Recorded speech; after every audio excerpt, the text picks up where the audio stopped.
Hello, everybody. This is Krystal Lucier, also known as your Home Sweet Home 519 Realtor, Krystal Moore. This is Realtor Life, and I'm so happy that you're here. Welcome, welcome. So, today we're going to be talking a little bit about some things you can do to elevate your vibration, your energy, but not woo-woo stuff. I actually have like solid stuff. Um, Anyone that knows me knows that I am a woohoo kind of person. I love the motivation and the awesomeness, but I have some actual practical tips that you can use today. And I also just wanted to say we've been having some great guests for interviews. If you know someone that would like to be interviewed, if you would like to be interviewed, if you have something to share, please reach out. I'm always happy to help. But as you guys know, I also spend a lot of time doing personal growth and personal development, and I love sharing. So, without further ado, we're going to be talking about the latest book that I'm reading, some podcasts that are very helpful, and making connections, and then something called the mental game. So, pretty cool. Let's just get right to it. So, number one, I am reading Who, Not How by Dan Sullivan. Now, Who, Not How is very much it's kind of the idea, and I did talk about it in a previous podcast, is the idea that when we need to do something, especially something that's a big deal or different than our normal whatever we're doing, we often try to we get stuck in the how. How am I going to do it? What are the steps? And what they're saying is that it's actually who, not how. Who is going to help me do this? And we are so connected. Like, this is a time in the world where we are more connected than ever. And there are people out there who have done what you're doing or who have the connections that can help you. So there's a kind of a cool quote in this book, and I thought it was so timely. And there's two quotes actually that were pretty cool. The one is that you can do anything you want if you don't care who gets the credit. That was a really cool one. And then the other one, this is a Kobe Bryant quote. So kind of a big deal, especially now. But NBA star Kobe Bryant once told his teammate Shaquille O'Neal, "These young guys are playing checkers and I'm out there playing chess." So it's kind of cool because if you think about the who, not how, you're not just doing the moves. You really have an overview. You're kind of like that person that can see, you see the forest, you kind of navigate versus being the person that's stuck in the forest and doesn't even know that they're in a forest, right? So that's where that quote, not seeing the forest for the trees comes from. But when we are looking at who, not how, so I'm reading this book and I was like, I actually had to stop. I had to put the book down and go to Google and do a little search because in this book, they actually reference a guy named Tucker Max. Now, if you have never heard of Tucker Max, I was actually quite impressed by what I read, but also by his Google summary. He's a four-time best-selling author, and I only had exposure to Tucker Max in one of his first books, and the book is called "I Hope They Serve Beer in Hell." And this book was very amusing. It was very good. I read it probably like, oh my goodness, I want to say like 14 years ago. Um, And if you had asked me 14 years ago if I thought that this guy would end up giving advice to someone writing like a legit uh, personal development successful book, I would have been shocked. However, um, that's the thing. You can't judge a book by its cover. You can't say someone, I mean, it was a funny book, but he did pretty well with it, and then he did it three more times. So, um, good for you, Tucker. That's amazing. And in this book, um, Dan Sullivan actually approached, and one of the other authors actually approached Tucker Max, and then Tucker helped kind of make it happen with Hayes Publishing. So it really comes down to connections, and that's a kind of the second thing I want to talk about. Um, and when we're talking about who, not how, yeah, it's true. Like, you can go out and find the who, and you can, and you should. But why is the who going to talk to you? Right? So then we come into interpersonal connections. what are you doing with connections? What are you investing your time in? And are you building new connections? Are you fortifying the ones you have? It is very easy in this world, especially as an entrepreneur, as a busy, like as a realtor, whatever you're doing, it's very easy to get caught up. And we kind of like we know what's happening in the four walls of our home, or if we have a direct connection with someone, but that extra time to go out and make a plan. I mean, I know I'm not alone because my friends have the same problem, but it's like scheduling something is so hard. It is so hard, especially if it's just two people, that's one thing. If you're trying to schedule a group, oh my goodness. It is really impossible. But then you also have times when you just click with people, and we don't have that enough, right? So as children do it all the time, all the time. They go to the park, they make a new friend. They go to school, they're making new friends. And as an adult, we don't really do that as much because what do you need to make a connection grow? You need time. And time is the commodity that we are all just like, we are over budget and we don't know what to do about it. And so when we're thinking about connections, this is where the who, not how comes from. Who, not how helps, okay, I want to do something. Who can help me? But who can I help? And that's where that reciprocity comes in, right? So I don't know if you've noticed, I mean, we all have this, right? So we all have times, and I've had it before, and it doesn't feel good when you feel like people are almost using you. Um, I will get it a lot because as a realtor and as a very generous community member, I will have people very blatantly just like either invite me somewhere because they want me to pay for stuff, like or buy tickets or whatever, or they just want me to be a customer, and it feels icky. It does not feel good. Um, and it doesn't mean that you can't advertise. Like I advertise to people, and of course I want their business, but the relationship is so important. Knowing that, hey, like, can we help each other? Can you get to know me beyond my wallet? Can I get to know you? And figure out who, like, what makes us tick? Do we want to like invest time in this relationship? Do you want to go for a walk? Do you want to hop on the phone? Can we help each other? Like, I really believe it's that deeper relationship that creates something beautiful. Um, and just taking the time to get to know someone. Now, I'm going to use a small example. I do not know Tucker Max, and I mean, I'm probably never going to know Tucker Max. But isn't that interesting that 14 years ago, I read one book from a relative stranger. The book made me laugh. It was really well written. It was funny. Um, but I kind of like, I read the book. That was the end of what I thought of this guy. And as it turns out, here he is. Not only he's successful, he's out there helping people and creating bridges for people.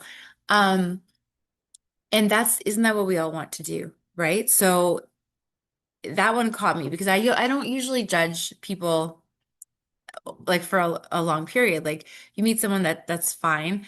But it's not often that we get super surprised like that. And so I thought that was cool. And so think back in your lives, like, is there someone or something that you have experienced that you judge, that you kind of like, you're like, I don't think that that's an opportunity. I don't think that relationship is going anywhere. And it might very well not be. Okay. So I was speaking to a colleague today, and she had an experience. And I mean, as realtors, we've all had this kind of experience where she had some clients and they weren't listening to her. They weren't listening, and there was no relationship. Okay. So when you have no relationship and you just become a commodity, like you're there to open doors and write offers, it doesn't feel good. Okay. And so I get business is business. And if people want to run their business doing that, that's okay. That's your business. I do not want to do that. And neither does she. So she had this new client. And the client wanted to write super, super low offer.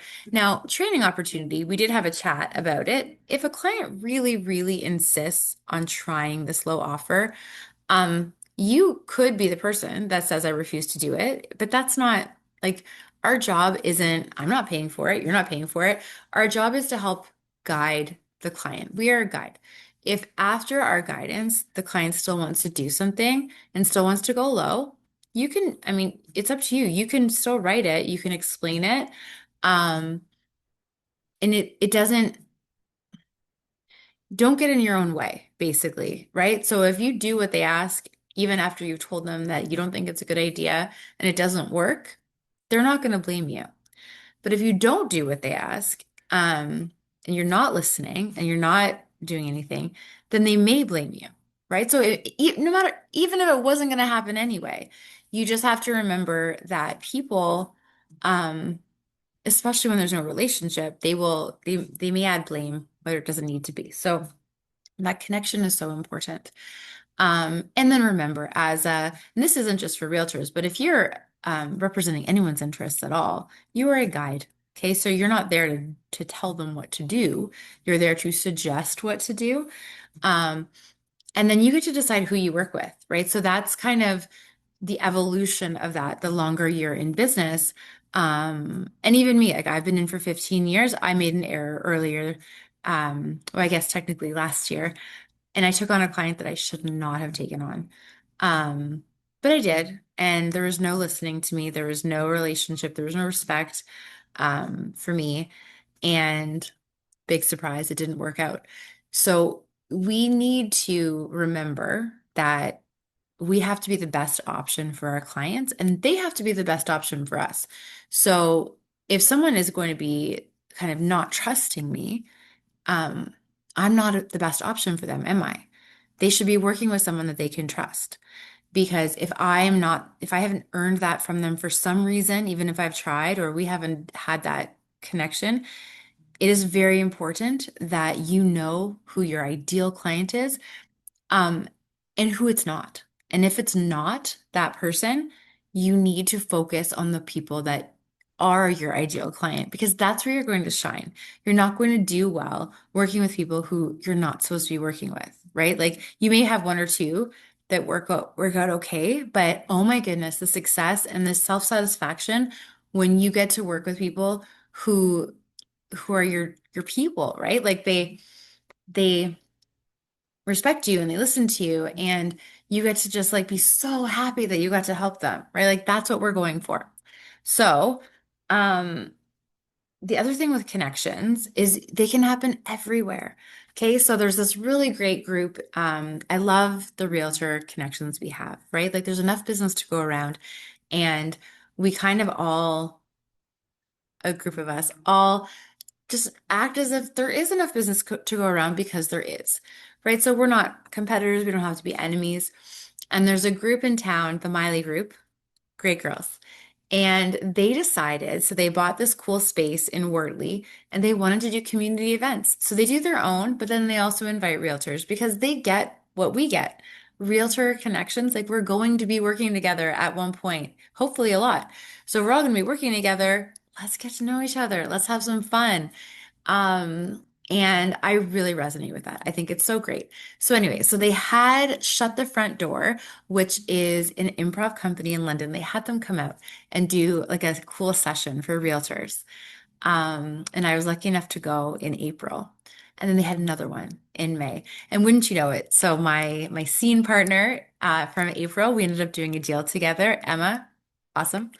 And then I had a great scene partner the second time around named Keisha, and Keisha and I ended up, she joined in the class that I had already joined, and now we're in the same improv class.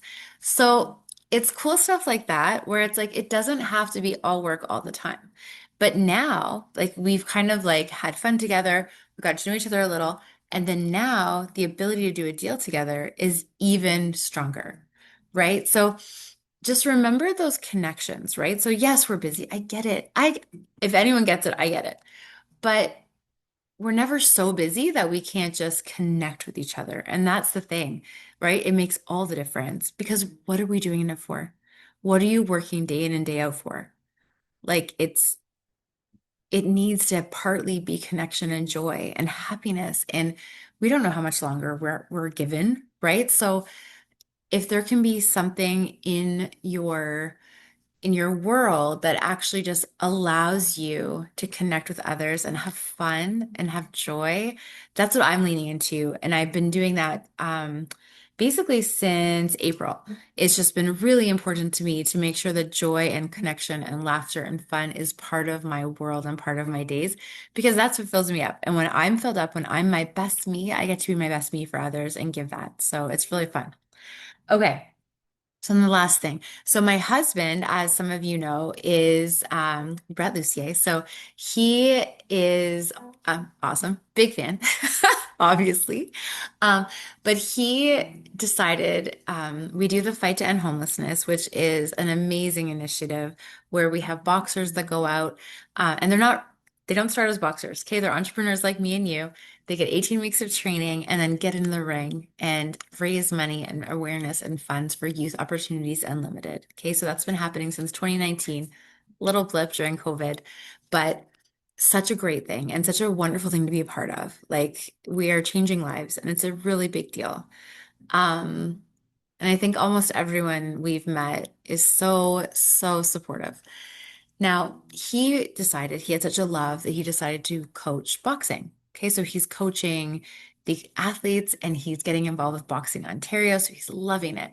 Part of what they decided to do, because coaching is, as any coaches listen or anyone who's ever had a coach, yes, they're showing you how to like move better, but it's mental, right? It's so mental. And so Brett organized something called the Mental Game Academy. So he has this awesome woman who comes in, and I got to be on the call, which was really cool. Her name is Larissa, and she actually like does this with professional athletes. And so she's come in and she's teaching the athletes and those of us that also get to be on the call, but teaching different ways of thinking. And it's so important. So when we look at like the mental game, I thought this was a really cool thing. I've only done the first week of this, but then I'm looking back at things like Hal Elrod in The Miracle Morning with Savers. And just to lock that in, Savers is the acronym. So it means silence, affirmations, visualization, exercise, reading, and scribe, right? So you start the morning with these things. And the affirmations, so he calls them affirmations. They're kind of like the I am statements, but they're more visual, like visualization. So that is what Larissa is deeming to be these mantras, right? So she has everyone kind of come up with three mantras. And the mantras, very much like an affirmation, can be something like I am successful, I'm strong, I am confident, I am a great negotiator. Like what you pick the things that are most important to you. And what's important about that is you say them 10 times before you go to bed, and then you say them 10 times when you wake up in your head. How often are we worried about something, a client, a deal, a blah, blah, blah, whatever, before bed? Then you think about it all night.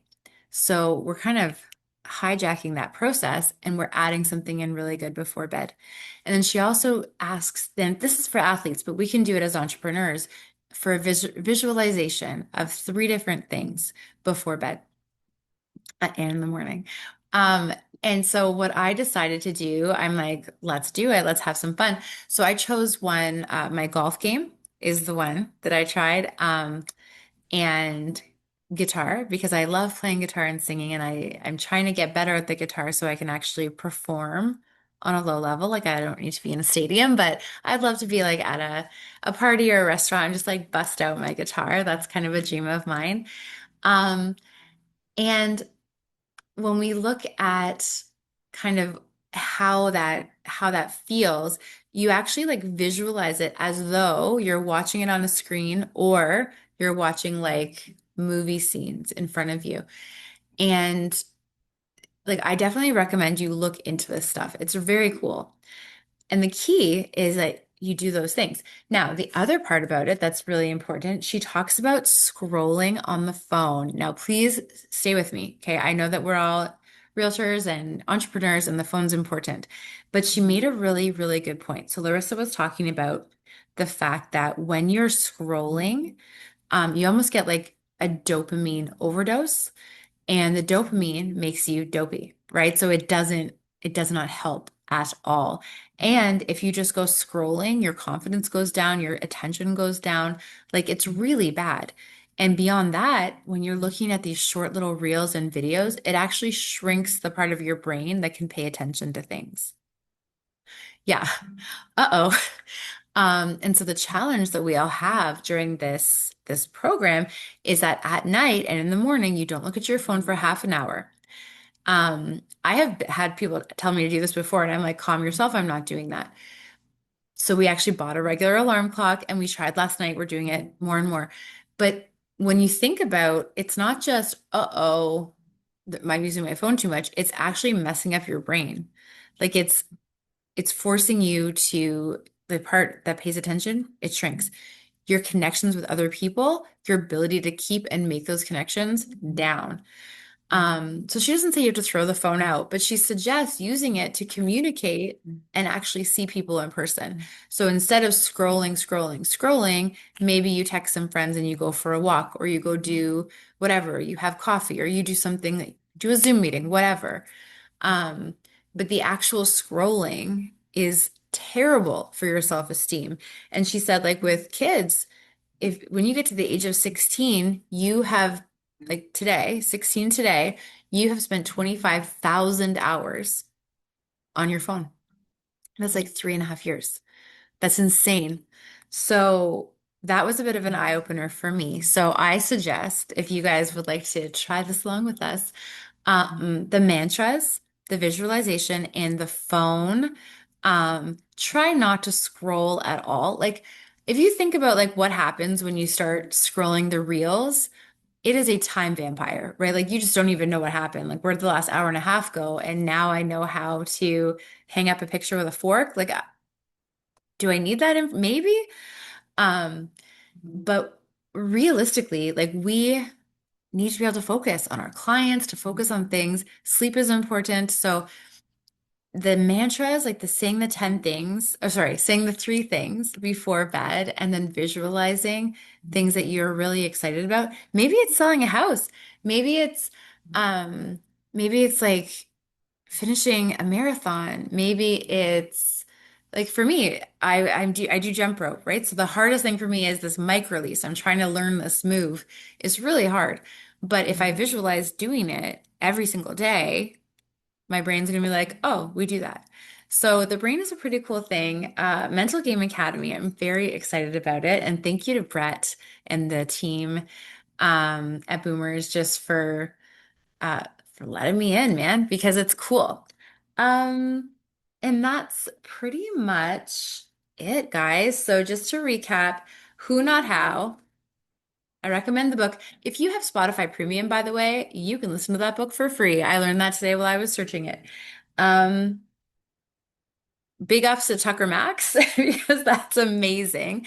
If you do read, I heard the book, I Hope They Serve Beer in Hell. Please know that I bought it as a young version of me, and I'm not recommending it necessarily, but it is funny. It is offensive, but it is funny. So just not recommending it, but if you happen to read it, you may see why I'm surprised. And connections are important. So make sure that you keep building them, keep fostering them. A few minutes to take a call or a text or go for a walk or just spend that time with people is a big deal. The Mental Game Academy, thank you to Coach Brett and thank you, Larissa, and Savers. So Hal Elrod, amazing Miracle Morning. I've been doing the Savers since I want to say January when I did my 30-day challenge and very much enjoying them. Guys, thank you so much for listening. This is Krystal Lee Lucier, also known as your Home Sweet Home 519 Realtor. Krystal Lee. This is Realtor Life, and I'm so happy you joined us today. We'll see you next time.